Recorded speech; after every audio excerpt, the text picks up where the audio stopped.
Pour nous, c'était un défi déjà de participer à ces élections pour plusieurs raisons. La première, c'est tout ce qui a précédé le sabotage organisé par le gouvernement de Macky Sall. Et il n'est point besoin de revenir ici sur tout le processus qui a été escamoté depuis le lancement des fameuses cartes d'identité CEDEAO jusqu'à la délivrance de ces mêmes pièces d'identité, l'organisation du scrutin lui-même, les modifications à sens unique des règles du jeu, mais également c'était un défi de participer sans avoir les moyens a priori d'y aller. Je vous dirais que toute notre campagne, lorsque nous avons fait la première évaluation, a été financée par un montant global de 27 400 000 francs. 27 400 000 francs, ce n'est même pas une heure de campagne de Benno Bokk Yakaar ou de certaines coalitions, certaines grandes coalitions, qui se sont déplacées à coup de jet privé. Nous savons tous que peut-être un seul déplacement, ça fait plus de 30 millions. Sans moyens conséquents donc, et dans une désorganisation totale, le défi c'était de participer et de réussir la participation.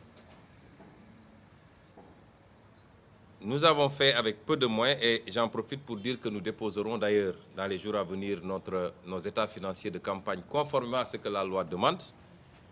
Et depuis que nous avons démarré en politique, chaque année nous déposons également notre bilan annuel conformément aux exigences de la loi. Et je pense pouvoir dire que nous sommes, sinon les seuls, en tout cas les rares à le faire ici.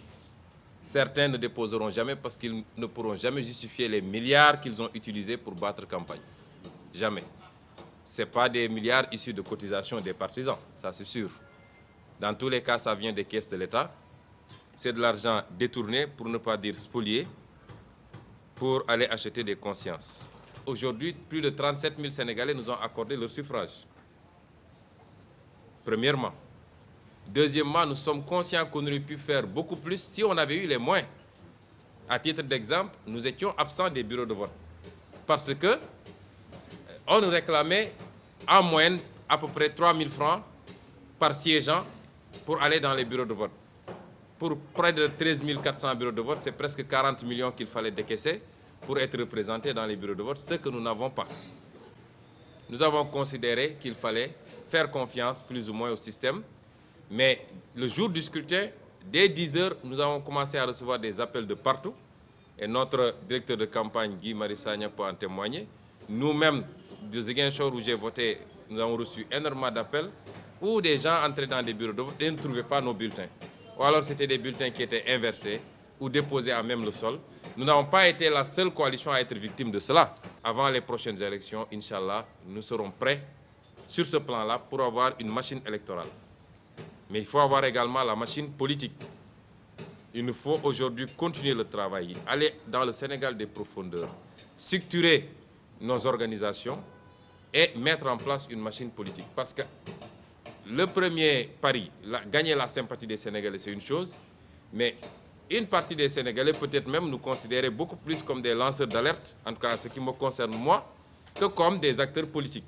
C'est maintenant que ça va commencer parce que dorénavant, nous sommes allés à des échéances électorales, nous avons fait un résultat que nous apprécions positivement. Nous allons siéger à l'Assemblée nationale. Je crois que désormais, de plus en plus, il faut transformer l'essai. Et c'est pourquoi il y a beaucoup de motifs à être satisfaits.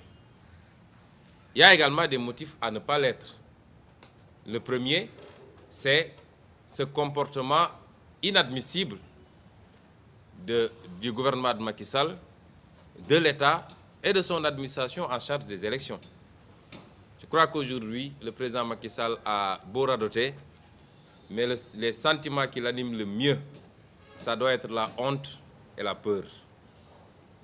La honte d'avoir mobilisé tout son gouvernement. Parce que l'enjeu, on était dans une élection présidentielle en réalité. La preuve, il a engagé la moitié de son gouvernement. Les ministres les plus stratégiques de son gouvernement. son Premier ministre, son ministre de l'économie et des finances, beaucoup d'autres ministres en charge de l'énergie ou de je ne sais quel autre département stratégique. Il a engagé tout son gouvernement et il a mis sur la table son bilan.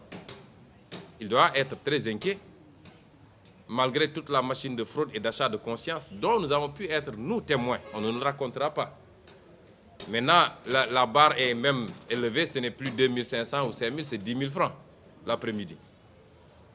Malgré toute cette mascarade-là, ils n'ont pas pu franchir la barre des 50%. Si on était à une élection présidentielle, la campagne pour le deuxième tour aurait commencé à battre son plein. Il doit avoir honte de cela, mais également, je sais qu'il ne dort plus. Et je vous garantis que les semaines à venir, vous allez voir des manœuvres tous azimuts pour débaucher, décrocher des gens, y compris ceux qui se sont présentés comme des opposants et qui peut-être vont se retrouver à l'Assemblée, normalement en tant qu'opposants. Voilà un président qui a utilisé tous les moyens haïssables, tous les moyens qui sont réprimés, en principe condamnés par la loi électorale.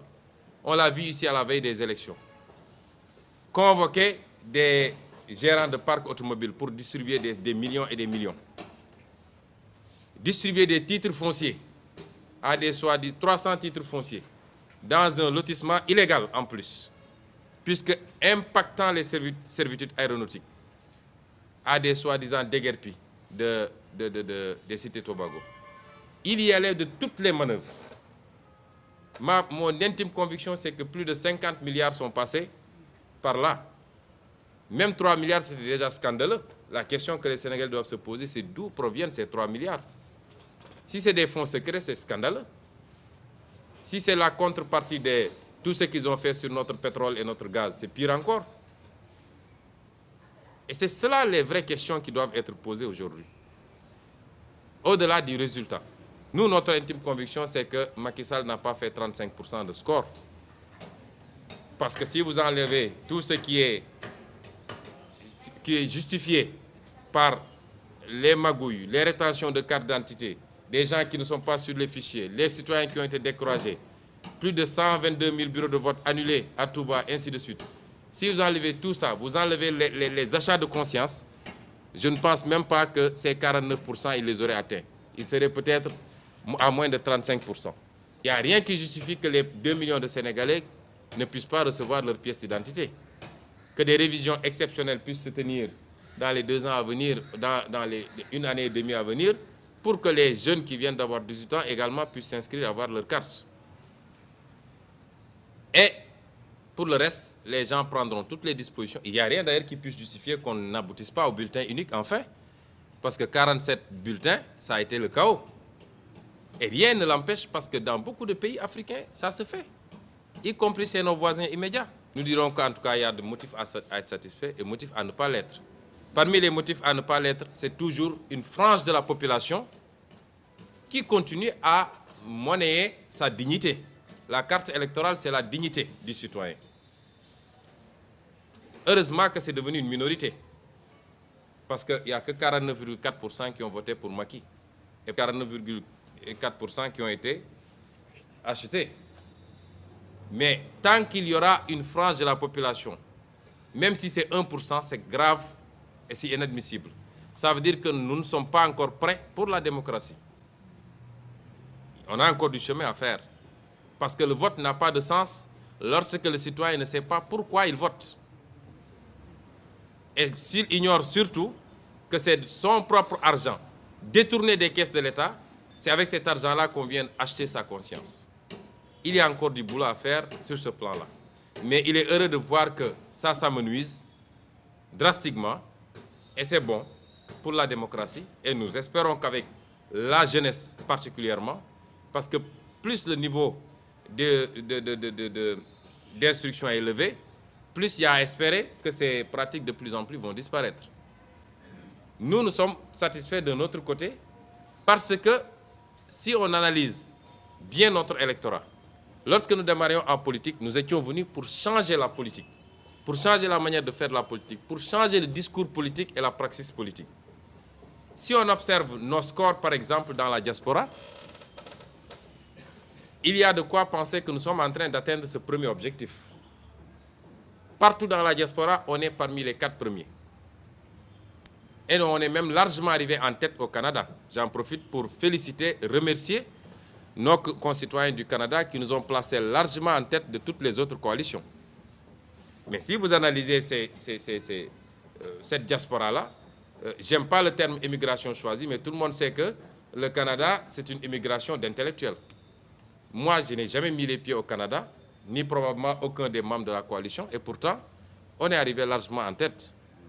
Ça veut dire que nous sommes en train d'atteindre ce premier objectif. Le travail, c'est continuer patiemment à aller vers les masses populaires, à avoir le discours qui soit adapté à chaque couche populaire pour que les gens comprennent le sens de ce combat. Je crois que ça commence à prendre parce que partout où on est passé, les gens sont sortis pour nous dire c'est grâce à vous qu'on a connu, qu'on a compris ce qui se passe avec le pétrole. C'est grâce à vous qu'on commence à comprendre c'est quoi les impôts. Ainsi de suite, ainsi de suite. Ça veut dire, et je vous dis que c'est dans les marchés et dans les gares routières. Dans les jours à venir, nous allons procéder à la cérémonie de dédicace de notre livre « Pétrole et gaz du Sénégal, chronique d'une spoliation ». Puisque maintenant, on nous autorise à pouvoir le publier ici, et que jusqu'à présent, vous n'avez entendu aucune voix qui contredise ce qu'on a dit dans ce livre-là. Parce qu'il n'y en aura pas. Et il y avait l'intermède des élections, mais nous ne voulons surtout pas que les vrais débats soient escamotés aujourd'hui. Il nous faut aujourd'hui, parmi les enseignements que nous tirons, aller vers la conquête de base électorale. Chacun d'entre nous, là où il est plus à l'aise. Et je crois que si on déploie toute cette énergie-là, toute cette stratégie en tout cas, il y a lieu d'espérer que les prochaines échéances, nous serons beaucoup mieux classés et pourquoi pas parmi les 2 ou les 3 premières formations politiques, coalitions politiques du Sénégal. J'en profite en tout cas pour remercier tous les Sénégalais qui ont voté pour nous, avec mention spéciale pour le Canada au niveau de la diaspora et pour la Casamance qui nous a honorés en tout cas, à commencer par mon propre village qui nous a placés largement en tête alors que nous compétitions avec de grosses pointes de l'APR qui ont mis beaucoup de moins. Nous serons un député du peuple, puisque nous avons été élus par le peuple. Ceux qui nous ont élus sont éparpillés un peu partout dans le Sénégal. Et c'est parce qu'ils voulaient nous voir figurer parmi ceux qui vont les défendre. Dans les jours à venir, en tout cas dès que l'Assemblée sera installée, nous commencerons. Et nous souhaitons expérimenter une nouvelle façon de faire de la députation, puisque eux, ils tiennent l'Assemblée nationale de manière injustifiée. Si on était dans un système de la proportionnelle intégrale, la paire aurait dû se retrouver, la coalition Benno Bokk Yakaar, avec 82 députés. Le seul mode qui soit juste, équitable à 100%, c'est la proportionnelle intégrale. Parce que chacun va avoir des députés conformément à son suffrage. Il y a à définir un quotient électoral. Ceux qui ont atteint ce quotient électoral-là auront des députés autant de fois qu'ils l'auront atteint. Si on était dans ce modèle, la coalition Benno Bokk Yakaar aurait dû se retrouver avec 82 députés, donc avec une minorité. Aujourd'hui, elle se retrouve avec 130 députés, je crois, 125, ce qui est injustifié. Ça veut dire qu'il y a aujourd'hui plus de 40 députés qui devaient appartenir à d'autres coalitions qui sont injustement attribués à cette coalition-là. Ils vont tenir l'Assemblée,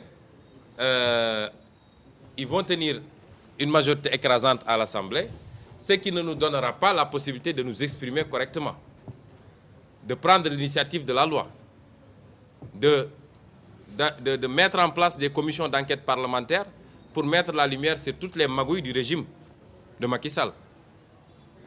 Alors, il faut sortir de l'hémicycle, parce que pour faire la députation, on n'est pas obligé d'être scotché à l'hémicycle. Nous avons la possibilité, chaque semaine, d'adresser des questions orales, des questions écrites au gouvernement, et de vous convier, vous, la presse, pour en parler aux Sénégalais. Et Dieu sait qu'il y a de la matière, déjà. Sur le foncier, tous les nouveaux scandales fonciers, à coup de dizaines d'hectares à l'intérieur de Dakar d'abord, mais hors de Dakar, pour enrichir quelques personnes. Les ressources naturelles, ça, je crois qu'il y a à boire et à manger. Les marchés publics, toujours surfacturés. Effectivement, nous l'avons dit. Le gouvernement a, excusez-moi du terme, mais c'est ce qu'on peut dire, il a menti au peuple sénégalais en avançant le chiffre de 500 et quelques milliards.